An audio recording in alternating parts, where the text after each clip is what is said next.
एक मुसलमान की पूरी ज़िंदगी इबादत कैसे बन सकती है?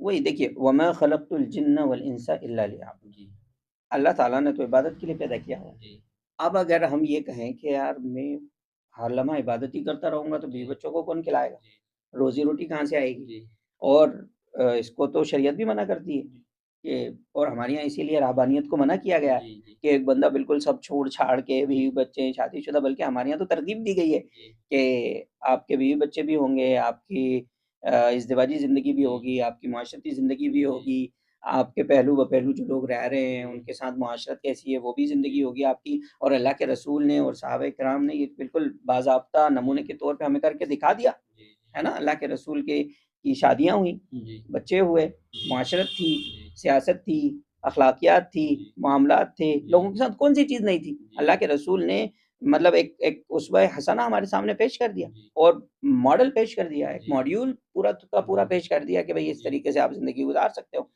तो ज़ाहिर-सी बात है कि पूरी पूरी की पूरी 24 घंटे की जी, ज़िंदगी को हमें इबादत बनाने के लिए हमें शरई उसूल और जो अल्लाह के नबी का तरीका है, जी। उसकी तरफ रुजू करना चाहिए कि अल्लाह के रसूल कैसे ज़िंदगी गुज़ारते थे।